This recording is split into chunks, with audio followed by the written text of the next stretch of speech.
la lectura, o al servicio más bien, de esta mañana, no alcanzaron a escuchar la lectura que hicimos en el libro de Éxodo, está en el capítulo 16. No sé si ustedes ven el título.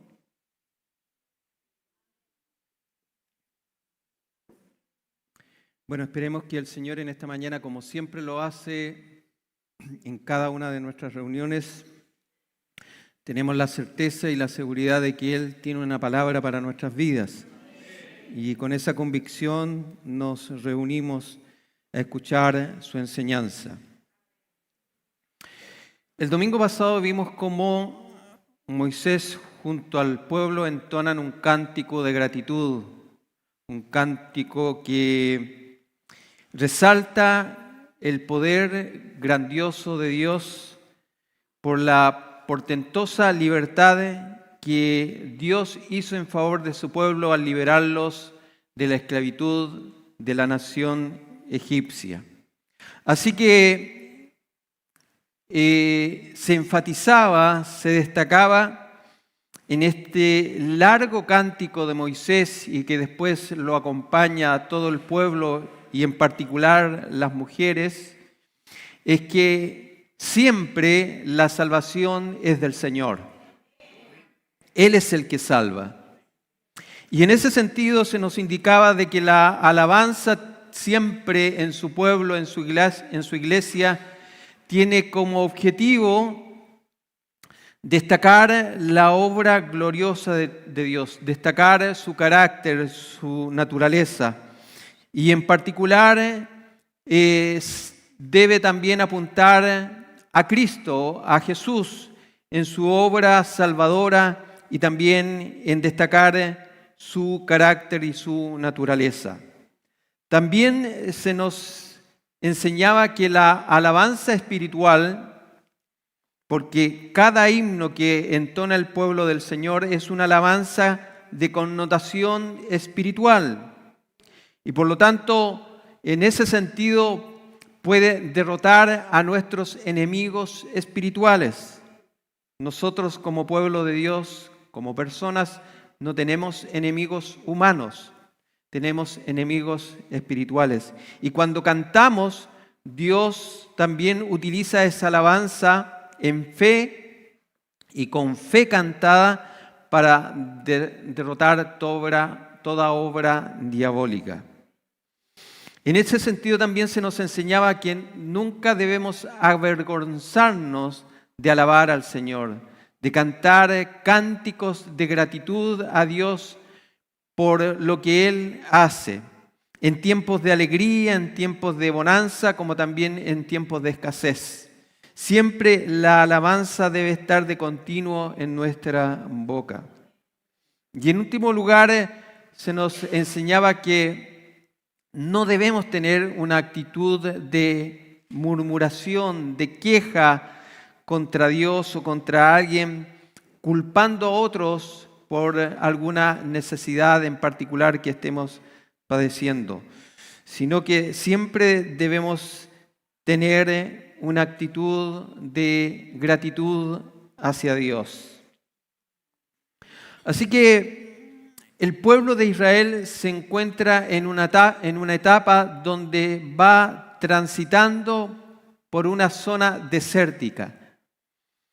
Ha salido de la opresión, de la esclavitud de los egipcios y Dios los va trasladando a través de todo este desierto para llegar en definitiva a la tierra que Dios les ha prometido, que se llama la tierra de Canaán. Así que el domingo pasado se encontraban en un lugar que se llamaba Elim. Y ahora en nuestra lectura, en el capítulo 16, han llegado a la zona del desierto de Sin. Solo como dato, hay dos desiertos que se llaman Sin. Uno es con S y el otro es con Z. Este es con S. Así que van en dirección hacia el monte Sinaí. Esa es como la ruta más inmediata antes de llegar a la tierra de Canaán, porque ahí Dios va a tratar de manera particular con ellos y lo vamos a ver en los capítulos siguientes. Han viajado aproximadamente, han recorrido ya 1 mes y medio desde su salida. Y en medio de esta salida han tenido tiempos de necesidad. Tuvieron necesidad de agua y Dios les dio agua. Les dio el recurso que necesitaba. Y ahora en este lugar se le han acabado aparentemente todas las provisiones. No tienen con qué alimentarse. Así que el pueblo, al verse en esta necesidad, el relato, el texto nos indica, nos señala que ha tomado una actitud equivocada para enfrentar esta situación.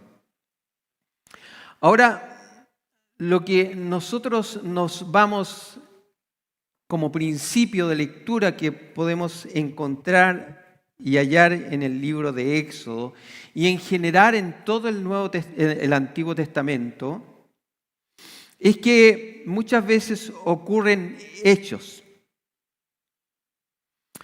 ocurren situaciones, pero el texto no dice si es bueno o malo, simplemente hay un hecho en particular y Dios actúa o responde en frente a eso. Y es ahí donde nosotros debemos, mediante el Espíritu Santo y las Escrituras, ver si estas situaciones que el pueblo iba cometiendo eran correctas o no. Se nos dice que el pueblo murmuró cuando se encontró con esta necesidad. Así que vamos a partir nuestra exposición relatando la murmuración del pueblo. Dios ante eso, ¿cierto?, responde señalándole a través de Moisés y Aarón que les dará provisión. Va a darles lo que ellos necesitan. En tercer lugar, se nos indica que esa provisión serán codornices y pan del cielo. En cuarto lugar, también Dios les va a dar ciertas instrucciones de cómo deben alimentarse, cómo deben procurar tener ese alimento y también indicaciones para que cuando termine la semana en el día séptimo, que para ellos es el sábado, ellos lo tengan como un día de descanso, un día de reposo, un día consagrado para Dios. En quinto lugar, se nos indicará que el pueblo tuvo siempre esa provisión asegurada de parte de Dios. Y en último lugar, vamos a hacer una aplicación, cómo eso también resulta en una bendición y en una aplicación diaria para nuestras vidas. Así que, en primer lugar, la situación, dijimos, era que los israelitas iban avanzando por el desierto, acampaban en ciertos lugares y en particular en esta ocasión habían llegado al desierto de Sin, una zona donde, como nosotros conocemos el desierto, no hay, ¿cierto?, en términos generales, alimento, no hay agua para que alguien, un ser humano, se pueda abastecer, se pueda alimentar. Así que llegan a este lugar, a este desierto, y el pueblo se le ha acabado toda provisión, todo alimento, todo lo que ellos sacaron como provisión para durante el viaje se les ha acabado. Y en vez de pedirle a Moisés que clame a Dios por esta situación, ellos inmediatamente lo que hacen es, como dice el texto, murmuran. Comienzan a quejarse de que tienen hambre, con una mala actitud. No llegan a Moisés a contarle su problema, sus dificultades, sino que, como nosotros decimos, llegan en mala. De inmediato quejándose. Y culpan a Moisés y a Aarón. De hecho, dicen que lamentan el hecho de que Dios los haya liberado de la esclavitud. Le dicen a Moisés, para esto nos trajiste, para morirnos de hambre en el desierto. Para eso Dios nos trajo a este lugar, a esta zona desértica. Y empiezan a recordar, a decir, nos acordamos cuando en Egipto, a pesar de que éramos esclavos, teníamos abundancia de carne, abundancia de pan, abundancia de comida, agua. No nos faltaba nada, éramos felices. Como suena el típico refrán, todo tiempo pasado fue mejor. Y eso no es una verdad absoluta. No todo tiempo pasado siempre fue mejor. Y para el pueblo de Israel eso no era verdad. Ellos eran esclavos. Para ellos se les había olvidado. Simplemente miraban las carnes, dice, con abundancia. Las ollas las miraban, las recordaban con abundancia de carne. Pero eso no era tan así. Ellos comenzaron a murmurar. Y esto se comenzó a hacer habitual en el pueblo de Israel. Cada vez que aparecía una necesidad, en vez de ir y clamar al Señor o pedirle a Moisés que clamara a Dios para que supliera sus necesidades, lo primero que era quejarse, murmurar. Lo vimos el domingo pasado. Le faltó agua y murmuraron. ¿A qué nos trajiste al desierto? ¿A qué nos trajiste a este lugar? A morirnos de sed. Y directamente, ¿a quién estaban culpando? A Dios. A Dios estaban culpando. Así que la murmuración como punto inicial, si nosotros quisiéramos definirla, cuando nosotros murmuramos de manera colectiva contra algo, contra alguien, o de manera individual contra algo, contra alguien, en el fondo lo que estamos haciendo, y hablo del pueblo de Dios, cuando tenemos una necesidad, cuando algo no nos agrada, cuando algo no nos gusta, porque vemos que no tenemos lo que quisiéramos tener y empezamos a murmurar, nos estamos quejando contra Dios. Le estamos diciendo, Dios, Señor mío, en el fondo tú no eres quien suple mis necesidades, porque estoy padeciendo necesidad. Así que el pueblo entró en un grado de desesperación porque ¿era verdad o no era verdad que no tenían alimentos? No tenían. Así que esa era una realidad. No tenían alimento. Pero lo que ocurrió es que cuando estaban viviendo esa situación, se olvidaron de todo lo que Dios había hecho en el pasado con ellos. Y no era un pasado largo, era un pasado inmediato. Habían pasado 1 mes y medio de que habían sido liberados y Dios había hecho prodigios y milagros con ellos. De hecho, recuerden el domingo pasado, ¿qué estaban haciendo cuando los egipcios, el ejército, murió ahogado?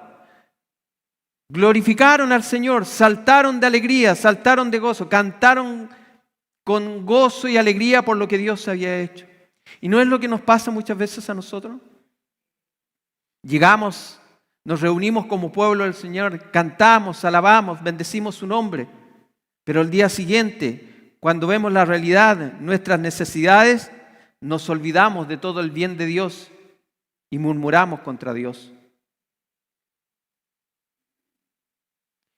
Y claro, yo no he murmurado contra Dios,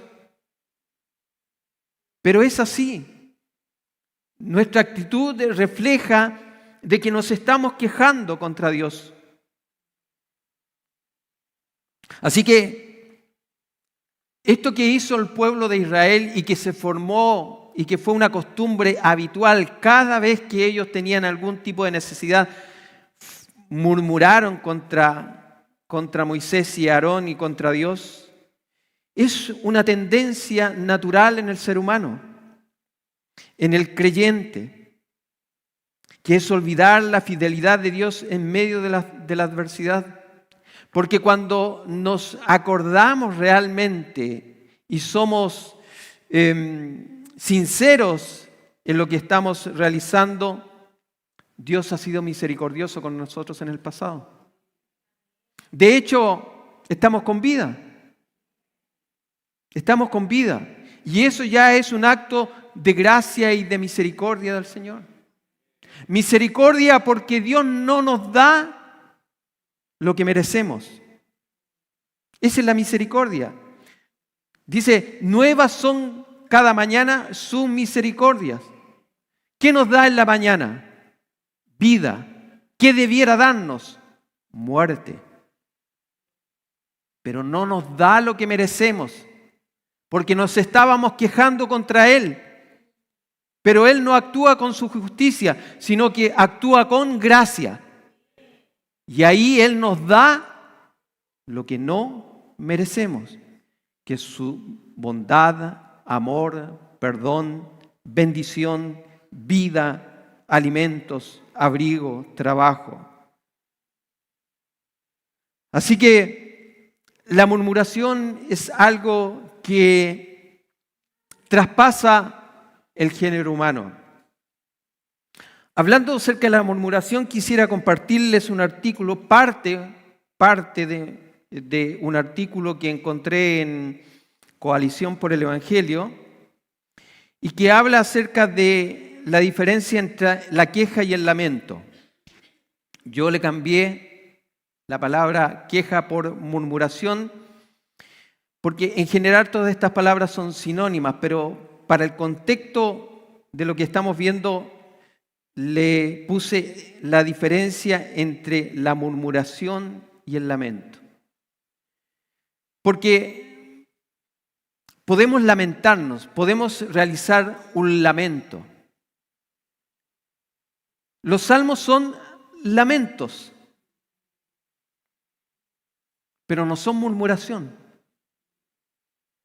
Así que la murmuración, a diferencia del lamento, se produce cuando nuestro dolor y nuestra angustia no nos llevan, no nos trasladan por fe a las promesas y al consuelo de Dios, sino que nos alejan de Él.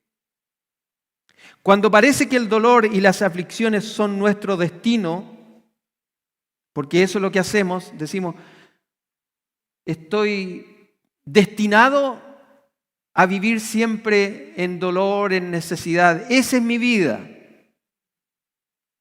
Deseo la muerte, no quiero vivir.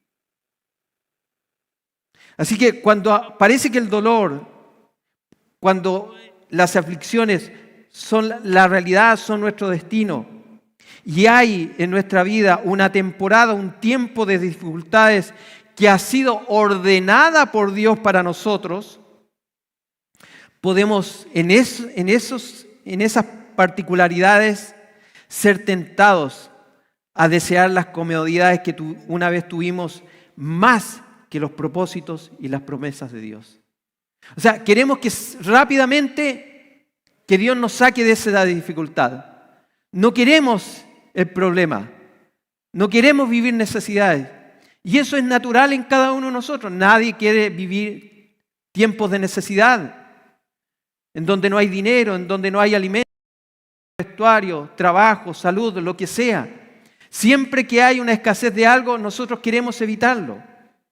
Y recordamos, pucha, me gustaría estar como antes, cuando no estaba viviendo esto.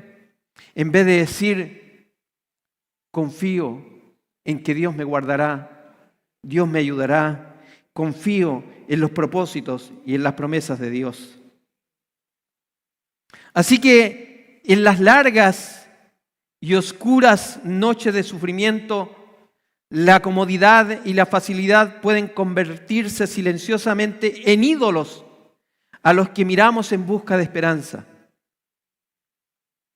Anhelamos días más fáciles, deseamos volver atrás y en ese momento es cuando nos enfadamos con Dios por tener todas las dificultades que estamos encontrando. Y esto forma un corazón endurecido y una profunda falta de satisfacción solo en Dios y en sus propósitos. Así que cuando la dificultad, la necesidad viene, posiblemente Dios lo envíe para que nosotros evaluemos dónde no está nuestra confianza, dónde está nuestra satisfacción. Y cuando entramos en esta desesperación y empezamos a murmurar y a quejarnos, lo que refleja nuestro corazón es que no confiamos en Dios. Si no confiamos en ¿qué? En nuestro trabajo, en que en nuestros bolsillos haya dinero, en que nuestro cuerpo tenga salud. Porque así sí yo alabo a Dios, así yo estoy contento con Dios. Pero cuando me faltan estas cosas, entonces hay falta de satisfacción. Pablo vivió tiempos de pobreza, tiempos de riqueza. Y desde la cárcel, cuando tenía profunda necesidad de todo, él dijo, he aprendido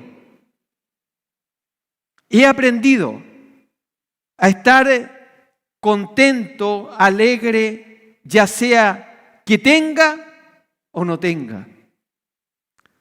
Así que la prueba ¿para qué es?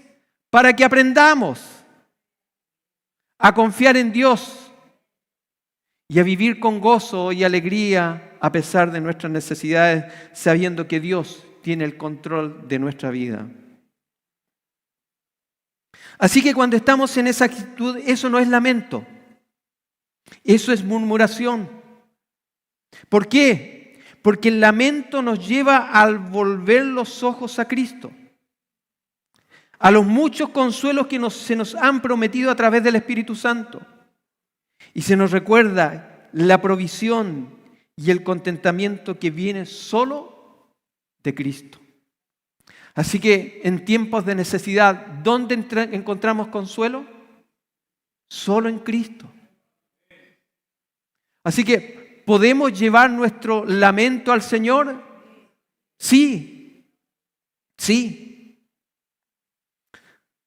Era una necesidad legítima del pueblo de Israel que estaba pasando hambre. Era legítimo. ¿Qué no era lo correcto? Murmurar. Porque eso indicaba desconfianza en Dios. Lo que estaban diciendo, tú nos trajiste a este desierto para morir. No es verdad lo que dices en tu palabra. No es verdad lo que nos has prometido. Así que Dios no discute con ellos, porque la necesidad es legítima. Y les señala a través de Moisés que les va a dar pan del cielo y carne para que ellos cubran su necesidad. Así es como Dios actúa. Actuó con misericordia, porque debiera haber hecho una perforación ahí en el desierto y a todos esos murmuradores haberlos tragado. ¿Pero qué les dio? Dijo, yo les daré pan del cielo y carne. Pero el Señor también les dijo a través de Moisés, les daré para probarlos. Así que ¿La prueba para qué es? Para probarnos, para ver dónde está nuestro corazón, para ver en quién descansamos, en quién confiamos. Serían puestos a prueba para ver si eran capaces de confiar plenamente en Dios por medio de las instrucciones. Moisés fue el hombre que más se lamentó. Lo vemos tiene 70 salmos en donde pasa llorando. Pero su lamento no es a los hombres. Él siempre buscó el rostro del Señor. Alzaré, dice, mis ojos hacia los montes. ¿De dónde vendrá mi socorro? Mi socorro viene del Señor. ¿Y su socorro de dónde viene? Del Señor. Este Señor es el que hizo los cielos y la tierra, el mar y la fuente de las aguas. Este Señor es el que alimenta a las aves sin que las aves trabajen. ¿No tendrá poder para alimentarnos a nosotros? Así que Dios les promete pan del cielo y carne a la tarde. Y les da ciertas instrucciones, porque aunque Él les daría alimento, tendrían que seguir las instrucciones justamente para probar si confiaban en Dios. Así que diariamente tendrían que salir para recoger el pan suficiente para cada persona para aquel día. Y el sexto día tenían que guardar una doble porción, porque en el séptimo día, que era día de descanso, Dios no les daría alimento, sino que tenían que abastecerse y guardar para el día siguiente. La instrucción era diaria, no acumular para toda la semana ni para todo el mes. Era lo justo y necesario para el día que correspondía. Así que les da, durante la tarde, Moisés hace acercar a todo el pueblo ante la presencia de Jehová. Y mientras que él hablaba, versículo 9, miraron hacia el desierto, miraron hacia el horizonte y de alguna manera que no sabemos nosotros cómo fue, vieron la gloria de Dios. Vieron la gloria de Jehová, que se apareció en la nube, ¿cierto? Y dice que Dios colocó un viento recio, ¿ya? Y trajo codornices que cubrieron, dice, el campamento. Se dice que estas codornices generalmente viajan grandes distancias, desde Europa hacia Arabia, pasando por la región del Sinaí, por donde estaban acampando el pueblo de Israel. Y que una vez que recorren estas grandes distancias, están tan agotadas, tan cansadas, que se posan en el piso, en los árboles, y no son capaces de volar. Así que Dios envió un fuerte viento en la dirección en que estaba el pueblo, para que estas codornices, que según dicen también los historiadores, eran una carne muy exquisita, que era como un manjar para los egipcios. Así que Dios les envía manjar de los egipcios a la puerta de sus tiendas. Y como estaban tan agotadas, ellos fácilmente pudieron tomarlas y cocinarlas y calmar su hambre. También les promete que les dará pan que lloverá del cielo a la mañana siguiente. Así que esperan a la mañana temprano, antes que salga el sol, y se encuentran con una capa que ellos describen, que el escritor dice que es como una capa de rocío alrededor del campamento, y que dejó una sustancia menuda, escamosa y fina como la escarcha sobre la tierra. Nadie sabe exactamente cómo es este tipo de alimento. Hay acercamientos, ideas, pero nadie exactamente hoy en día sabe cómo era ese alimento. Y como el pueblo de Israel no lo conocía, no lo había visto nunca, dijeron, ¿qué es esto? ¿Qué es esto? Y de ahí toma su nombre, porque lo que va a significar maná es ¿qué es esto? Así que el Señor les provee de pan y carne. Y Moisés les dice, ustedes en la mañana van a ver la gloria de Dios. Y esta es la gloria de Dios. Dios les entregó un hecho sobrenatural, milagroso, que solamente ocurrió con la nación de Israel en esa época y no ha vuelto a ocurrir nunca más a través de la historia. Les cayó literalmente pan del cielo. Dios proveyó para sus necesidades y el pueblo entendió y comprendió que Dios es su provisión. Dios es el que alimenta a su pueblo, pero debían recoger según lo que pudieran comer. El pan del cielo era recolectado de una manera individual o familiar. Dios no ordenó que otros recolectaran por el pueblo, que alguna tribu en particular, o que los que tenían más, que quizás eran ricos, contrataran a los pobres para que... No, la instrucción era que cada uno, cada persona o cada familia debía tener la responsabilidad temprano en la mañana de recolectar esto, porque si no, a empezar a calentar el sol, se derretía y ya no lo podían comer. Pero ellos obedecieron al pie de la letra las instrucciones.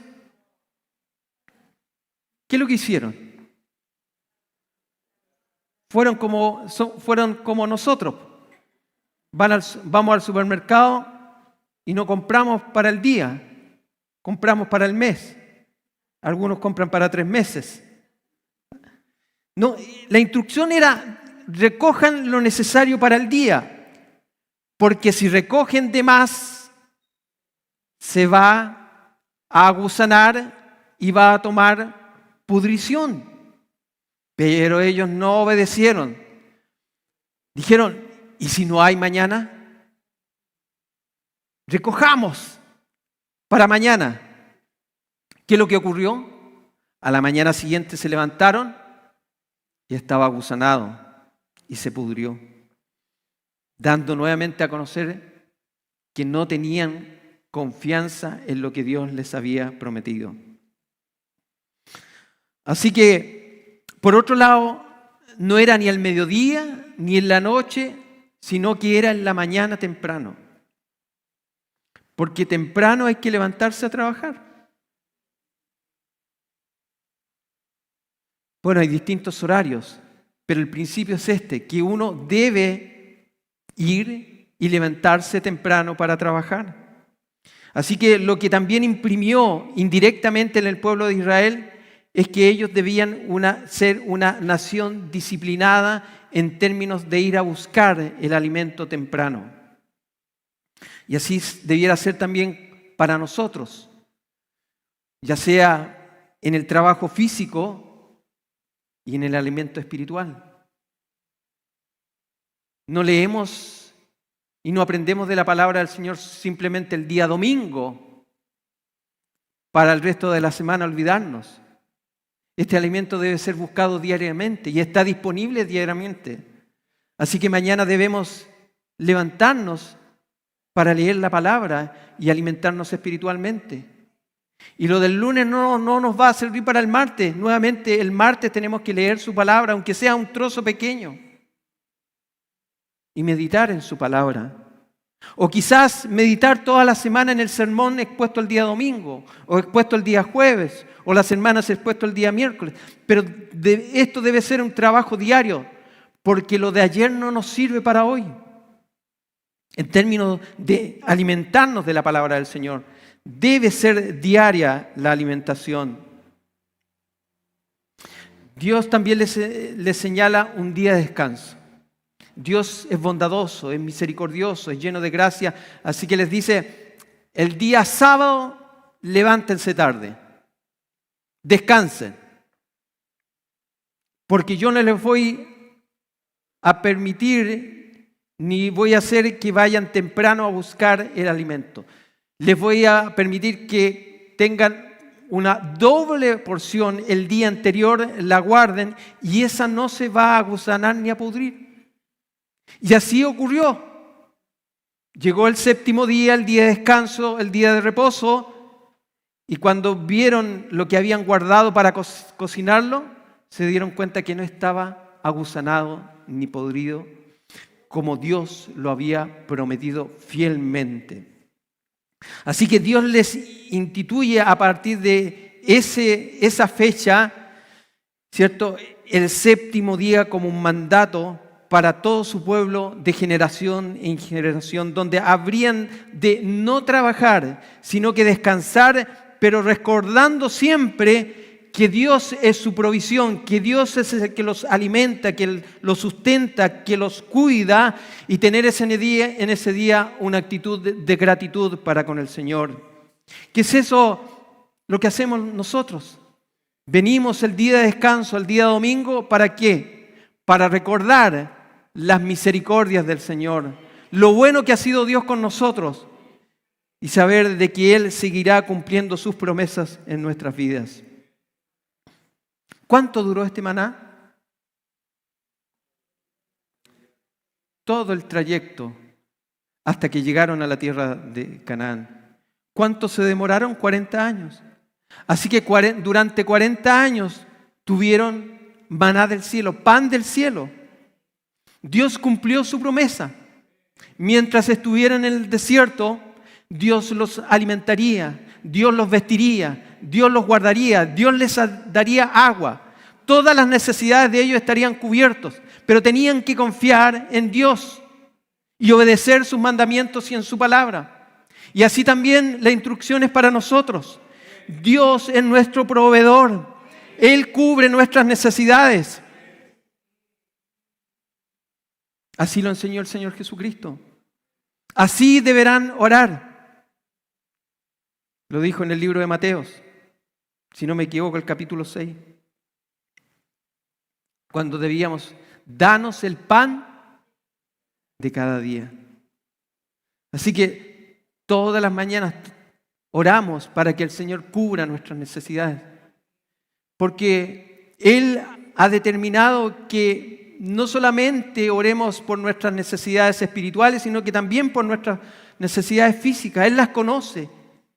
Y Él se ha comprometido en suplir nuestras necesidades. Pero para eso tenemos que salir temprano en la mañana.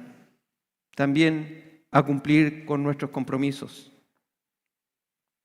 Dios instruye a Moisés que guarde una porción de este maná en una vasija como testimonio para todas las generaciones. Así que, para ir terminando, ¿qué podemos sacar como reflexión, como aplicación, como conclusión?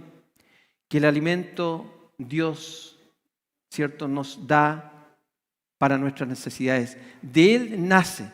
Quizás alguno podría decir, en mi trabajo, en mi esfuerzo, en lo que yo he hecho durante toda la vida.